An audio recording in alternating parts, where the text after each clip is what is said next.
den. Ubedie dibio. Enti obapa, ohinere spices abama yen. Aduane no aye dede efrise ni die nenso. Aye dede. Ohinere spices. Denye. Ewudwa hodromu. Eto phone for 020-780-5398 and 0244-525908. FDA agi edwedien kratoi atum.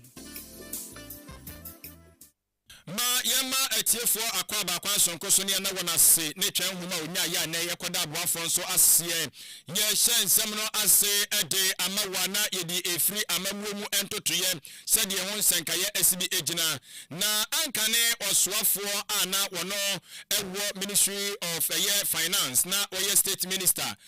wonu kro ya mpempam no kese de obodwom ewo mrahye bedwom a wo etiwa Instabato mpesu aso mrahye bedwani no enso ho a wosanso titinani edema Public Account Committee maame abena osai asare watu nanumtuo ede nsema do atodwa wo kiremu se empempe die Ghana nyankopa da romanka kakra ohuni se oman ni chechire no ekonanim ohuni se ene sika sem no enyoma busu a etroto na akwa mu ede nanso so okire se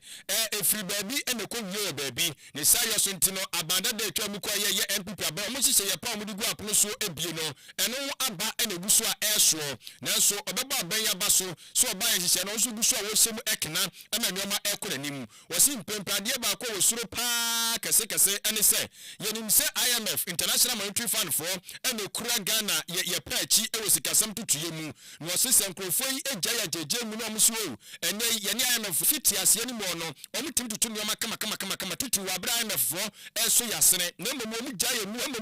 mu a na afi nyoma ya akwa yesi nwantan. In the first year of every government, you will see that in their first year, what they seek to do is to bring inflation down because usually they inherit an economy with very high inflation. It is good that, we put some measures in place. Before leaving, we saw inflation coming down. We saw the economy grow to the tune of 1 trillion. And then we also brought our debt to GDP ratio down to 61%. Meanwhile, we inherited 72.5% in 2016. So clearly, they are fast forwarding the reforms that we put in place. I am happy that they are going by those reforms, and that is what is yielding the results. But the most important thing is to sustain this to the end of beyond the IMF program, and that is where the fear is. That beyond the IMF program, have they put in buffers? Have they put in systems and strategies that will uphold or maintain whatever they have done? And for me, I'm happy with what they are doing, and I will say that the most important thing, the test, will come after the IMF and they have gone off the IMF program and what they have put in place to sustain. And I wish them well as well because we all live in this economy. Nti se nyame ya adom na ya memfo gya ye mu a ekonom ye behunu se ampa aben wo bono moden anase se na sibi enso etiene a woti ye wono eye former Minister of State ewo eye Finance Ministry ho empempe wono ana ye titinani edema Public Account Committee wosanso ye mrahye bedwadi edema addition mo etiwa Isabato mpesu aso ni manyamfo abena osai asari. Yenyina yenimsem Ghana ha efie nan bia ya to santene na yakoto aba ede ayi emrahye bedwamfo na fe ya to aba ede ayi mampanyini na December bosome na ewo efie nam ne da to sonson na sa abato no ekoso Justice for Bafo Boni a wono ne yaboni din se wo megina mu se Chief Justice Emma Oman Ghana mehwe se atentene ne ebetime akoso toten wo hono na ho akohia se okopie mu ewo emrahye bedwam na committee fo no etoto na no eti enura edwoa na okokopie mu ewo ho na anotutuo na mu na woka sese ekoba ne se yeto aba December 7th na ye wo bosome pe na ewo se nipa yeyi no se mampanyi no yetimi edini se abanwa kese ne se Ghana mampanyi emre ni sha eti nka wono na gini mu ene ni nsusi ye mu no enka yetwe every December ne de ba November 7th enka beboa ene ebosumi mienu na se ntewahyew bi ema ne homene so ewo abatuo ni mana menteme ho ase bi kura pagya ni mu na asem ni bi kokopie mu ewo koto asabosumi mienu no emnuru no na sansem ni nyina yetimi ehu ni pumasibre eno beboa. So at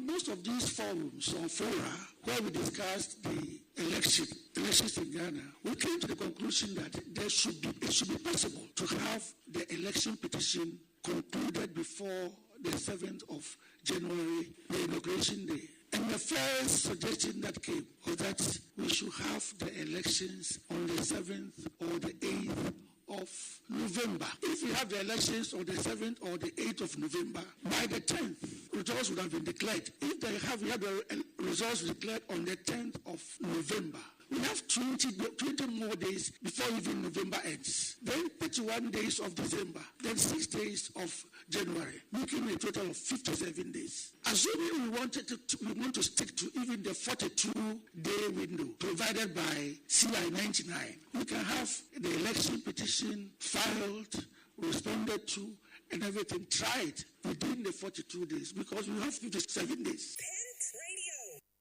Justice Paul Bafo Bone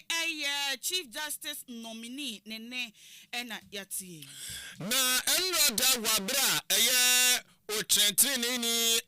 Bafo Boni ekopie mu ewa appointment committee no anim na won mo ekeka nimasi ani so mefiri ase na o matoto na no ena dom ketua no afemo mekire minority wo mo original film se o mo nte ase ma no totu edwumadie no enkoso na eni obeka dom kase ne your mind from the bia senkaja o mehwe na akomatoye mo so atimi aba na afani nyaka ka bo mo no madu dwumadie no amana so ani na so dom ketua no antiomo ase ne sayo suntino wo mo asori epie firi dwumadie no ase na no eba ne sa no Ghana fo bi mo chiro madwene ebi mo kire se na nkenwo ehia se dom ketua no mbesori afiri dwumadie no ase ebi so kire se ne kwa so ano no na eno nam so ama manhia South Abato mpesu aso mra se bedwani edina no atomo ebru no nyamfo na agye bafo wo kire se anamontu adom ketua no etu ye no fumsuo bia ni ho esanse Ghana ni nyina ka kamaminka bi no eho se ekoba so bi ya ade na se biade kono pakro ye no obo anwo so a ewo se wusu timi kire bibi ade kire ni pakro se da biade a wuye yi die nyame ne mekro ni enye kwa papa eso ento no gidie se dom ketua no solom so re fi dwumadie na se no na ne kwa so ado no gidie se eno so eboa ye pa. And so sometimes,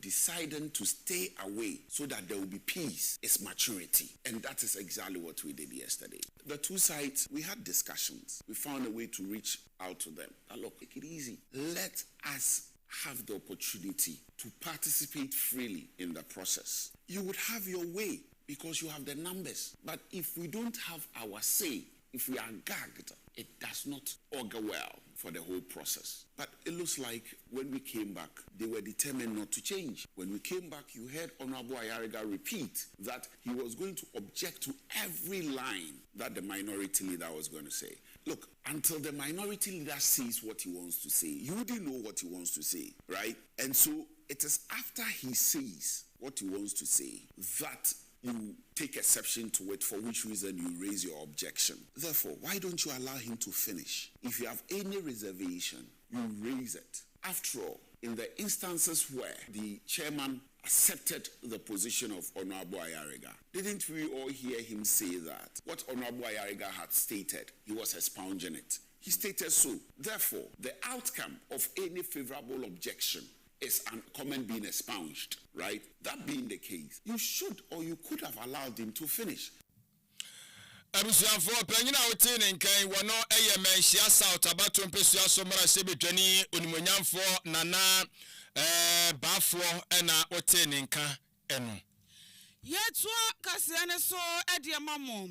KJT Petty Traders Association afibia womunhia mudi omoye na afiawie ye no afidie no akoso ewo KJT na eno na womo dwomtenani ora Emmanuel Kwaten ejina enkabomukuo no anemu edia de sede ema asanteman rotumfo setutu abebio ena fe mampanyin John Dramani Mahama asante mantem for Dr. Frank Amwako Hene ena asante Kumasi Mayor onimonyamfo Richard Ofori Ajeman se eja wamusi enkejetia eja phase 2 no amo egusu a wamusi nanso empanyimfo bi eche eja no a womafa wono mu akane no no omotetetete soto adan ni mu kon ho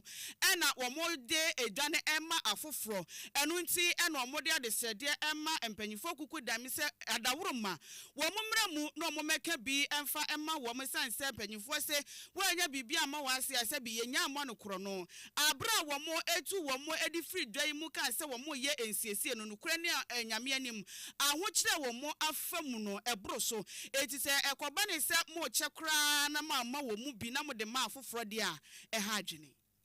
fa akonya so na ye de ato na nhia kotokofie yewura na asa etu nanim nana Roma na ato omampanyini His Excellency John Dramani Mahama na afi so ada to regional minister owura Dr. Frank Abuakoyene ene owura Zuba KM mayor Mr. Richard Ofoli Bodi Ajimai ene mpanimfo aka nyira a omoka bia ewo mu se omada Roma omomoa ema Kejetia Petty Traders Association yenya ba bi papa entina na yeni edwuma se na yesa na efata ebe emfie dunie a bre ba se omobeye project a ye Kejetia Central Market Phase 1 project no na ye agadifo a yedi edwa ewo Kejetia terminal no so no kwasem no se aban eba betu ye no wo registration ema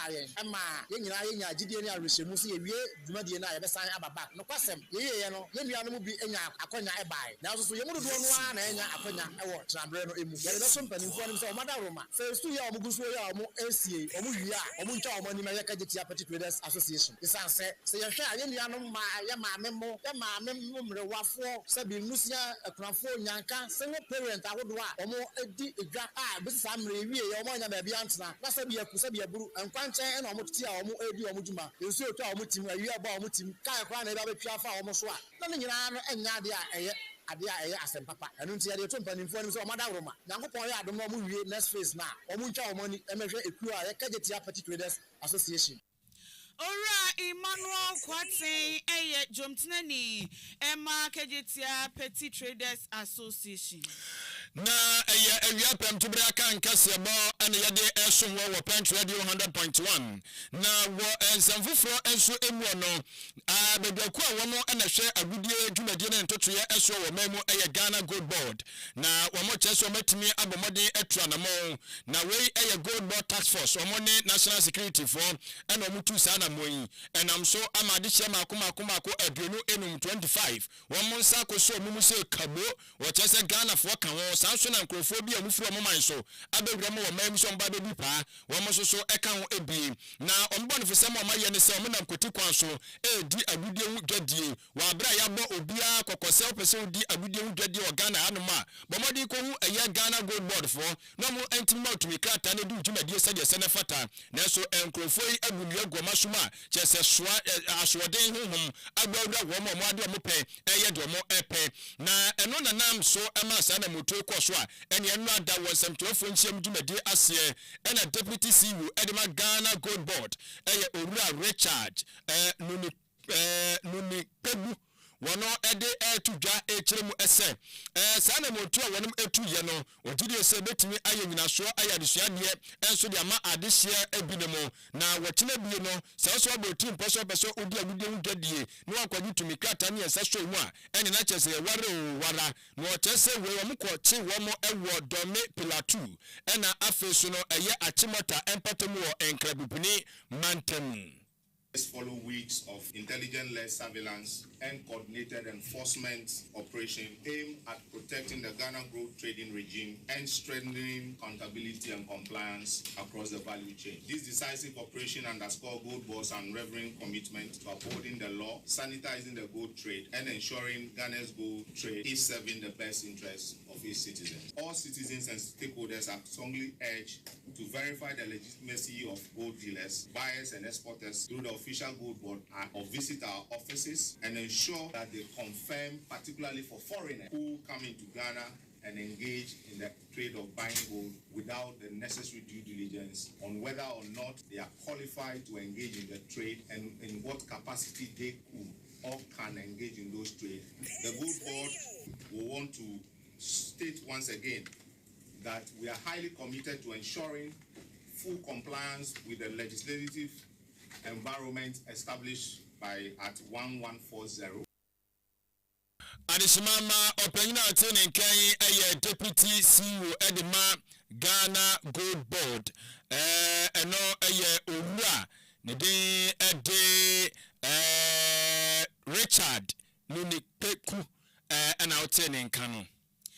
Yatwa ensem no so ewo apomodemu ensemu na allied head Profession Council wɔn nso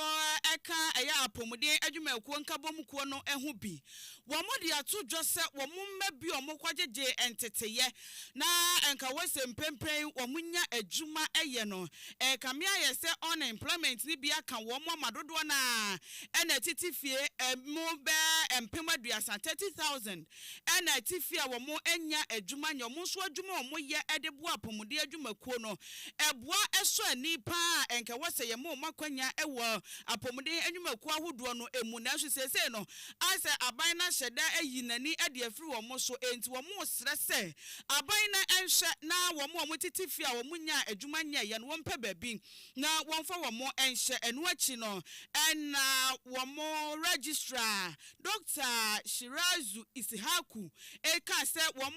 wɔn nya adwuma nya yɛ no wɔn akoma ɛnto wɔn yam san so wɔn ne mpanyinfoɔ egu so a edi ho ano babae. The current government has assured us that next year, 2026, we will get a significant number of our people employed by the system. And I'm counting on all those who are home, are not working. Ensure that your PIN is active, register with the council, renew your PIN, and get ready for a potential possible employment next year. The Minister of Finance, we have engaged them, want to plead with them for at least this year, they should give us some significant number for our people to also be employed, just like what we have in other professions like the nurses and the physicians. Anyway, a registrar Allied Health Profession Council, Dr. Shirazu Ishaku. Na enwachinom ana technical Coordinating Director Emma Ministry of Health, Dr. Hafiz Adam, and so Ekasa and Wakasano, and was so Musu and Mama Nina, Wamate, na empenning for Ede and Yama, Egua Quemu, no Maya and Shishaye, Ama Wanomuswa, Wamunya Jumano, and ya baby Akoyejuma. And so that's what we are facing now. So the over 700 people that were already enrolled without clearance, now we are getting them clearance before the end of the year. Almost all of them would have been rolled onto the payroll. So currently we have over 11 countries that are interested in engaging our health professionals, including Allied Health. Anyway, Dr. Hafiz Adam, or your Technical Coordinating Director, Emma Ministry of Health. Yado eko mfimfini mantemu na upper denchira east mensino emu eni abo awai na dunkwa hene eye okofro muo oben niakon a otoso miensa wode afutu nsem ne kokobon nsem eri akode ama ahyenkafo echiremu sabre yi wo hwe wabra ewiem awu a ye kan opotokasem se hamatan season mu a ya na ewiem ayokusu kakra na ebo enso enam titru ene anopatutu tu no ne sayo suntru ye hyenkani a huni se ekwan a wo fa so wutwi wo hyen no obamanto wase ne abotere enso atimi abamu wogidi se no betumi aboa mabibia wo kobia no wotimi akwaduru asundwe mu ama kwantufo nso sabio omo ankwankotechima bia wori sansem etu dano na eye akoside afasha etoso nwotwe eno ekoso enso ewo eye obemi akọ ahimfie wodunkwa no fen na eno emu a woto ne kasa yeso no wo se sabio nsumo no eye na wiemu no ewo sana mframa nnamu no eye na efini adeade enso wuma tinyina mu no ewo sapom den sam so no yetimi ehwe yiye ma no eboa ma bibia ekototi na ne kwakro mo no osra ka ahyenkafo se eye America 10 titiri kra no ye ba be bro nya yibu dia nya asem keto de mi kohwe magusisi ya nyame afafie ampa betem betena samakwohwe mu so agu ampa eno no wosre se enipa uto bua de ya woso no de onsa ebeka na so bi asori anopa no hu se de ebo bi asiesi awodunkwa ha emse sa abo we kura isi bi na che yie na so se de asi ama no homre so no esra draba fo ni nyina se ommomodin se draba fo a wo ma mu nyina anye dunkwa fo nko ewo ma mu nyina yesre mu se mu nyina sa abre ya ewo mu hu lodu na mo kwa wo behwe kwa so yie me kai ye enti mami yi no kai we de se ne number na nse ya enti meme de no de ye best enti meyi no be yi no no akwakohia ka foforo na de ade akwanhia aba enti yesre sada ba oni nyina se onwada roma ommomodin se ye bebo omama no ho bai na bre bia ye de yakọ e de aba bedura so dwe ania oti yei wono ana ye dunkwa hene okofro buo oben niakon a otoso miensa ehia manchene ewo krache west mensinimu otimantamu na adehia woho enso omusu epa banchaw ene telecommunication networks ahodo wo manmu se ommehu mmobbo ezanse midina bonten na mekasa na nyade se omutimi yabie se wofro obi pa na woni na twetwe nkomo pa de abo wo mo se de se bidwonso abo akokọ enu nti empanyimfo emeye omumwa. About 90% here are farmers, and we normally send our produce, and we have customers. So when it comes to this, how to call the customers need to come in? Our problem is the network problem. The network, normally our phones that we are using here, you can wake up early in the morning and there will be no service. And we will be going around to stand or to find some particular place and some where we normally stand, we go there and the network is not there. Today is 3 days or 4 days. Our network is just off, no bar, no single bar for us to manage it all that. When it comes to, it's not stable. It can come within 2 or 3 minutes off. To be honest, the network here is very bad, very, very poor, especially for the past 3-4 days. But up to now, it's not easy. You can take someone's contact with the person, we will be with the person when they call, they cannot be reached. So I was even discussing the one, they were even saying that they at least they have to get the amount and poor for them. To be honest, here is very poor. Even not here alone. Osamani is also serious. So for the network there, it's very serious. So they have to do something about it for us. They are suffering here. Unless you roam about looking for a network, you won't get it. So it's a challenge here. It's a very big challenge that we are facing. Having a lot of problems here. Our network is not good there. Especially with the students, when they give us notes on our groups on WhatsApp, when we are using the network is too bad for us. Sometimes when you are doing something on the social media, you will find it difficult to do because of the network. We never even found one bar on the MTN, so we find it difficult. When you are even doing group studies, we find it difficult for us to do. Anyway, adehye bia womo ewo ehia manchene na nekrakra mu na assembly member owo Suraju Mumuni enso edi BAP so say about 90% here are farmers. About 90% here are farmers, and we normally send our produce, and we have customers. So when it comes to this, how to call the customers need to come in buy the products. In fact, it's a program. About 10% are businessmen and women. When you want to make call for your goods like this too, it's a program for us. These are some of the challenges in our communities. So I'm appealing to the Telecom and Ghana government to come and put a better goal here for us, and that's our network to be effective for us. Ora Suraju Mumuni assembly member owo hia manchene. I'm sure for my vacancy, Bonukobi, MI Sony, and Kobe, na BBC, a Jamaica Bakwa, British Broadcasting, Corporation, na one more answer and some Juma, and I just said, my Boma down the Mudu so a trench. No more actually, Miss, and people no can say, one more Director General, or Chelsea, the Jumano air to a no head of news, the Bora, a yet tennis, one also,